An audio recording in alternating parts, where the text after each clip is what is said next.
Hey, today I'm going to be doing a little unboxing and demonstration of this Thin Rip table saw jig that I picked up recently for a project that I'm working on. I am working on a Christmas project and it requires cutting many thin strips and I needed a jig.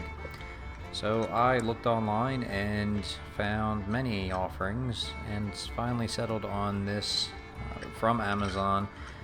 It's not really a name brand, it's just similar to every other ripping jig that's out there. I know Rockler has one, it's probably about $30–40. Woodpecker has a beautiful aluminum one, but that one is $140. And I believe this one was about $20. So here we go. Many of the jigs out there fit into a T-slot. My table saw does not have a T-slot. My table saw is actually missing a lot of items, but it does have just a straight miter gauge slot. And unfortunately, this does not fit tightly in the groove. So in order to make it work, I know they make some special tape that you can add, but green frog tape or blue masking tape would work just as fine. Just trying to take up a little bit of a gap. I tried only one piece, but it was still a little loose. So once I put two pieces, one on either side, then that really locked it in. And the amount of times I plan on using this, this should be fine. The project I'm working on requires, I think it's 3/32, so I'm going to cut these a little bit thicker and then sand them down to where I need them. But I am trying to make a few of these projects for Christmas, and it is a bent lamination, so it is really great that I do have this jig so I can cut a lot of different pieces equal size. So I'm cutting walnut, maple, and cherry, 3 hardwoods, because when I'm making I want it to be durable. And this really had no issues going through. I also did change out my blade to a ripping blade. I purchased a Diablo ripping blade, which worked beautifully.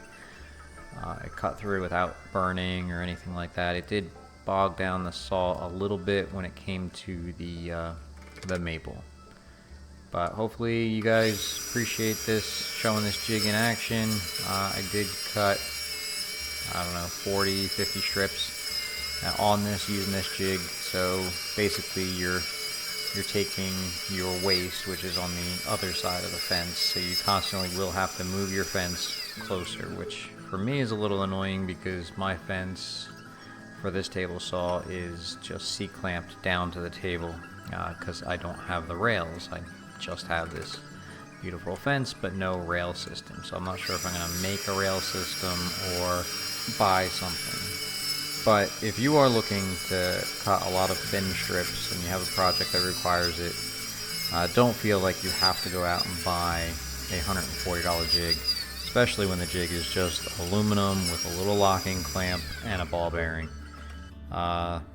This worked out beautifully for me. I'm sure I'm going to use it in the future if I ever need to rip a more thin stock.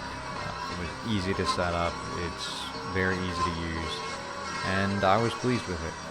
If you have a project coming up that may require one, I'll leave a link in the description below of the one that I purchased, but keep in mind you may have to modify it if it doesn't fit directly in your slot, because the one downside was there's no set screw to loosen up to make it fit your slot. Well, appreciate everybody watching, and until next time, thank you. If you like what you see, please subscribe.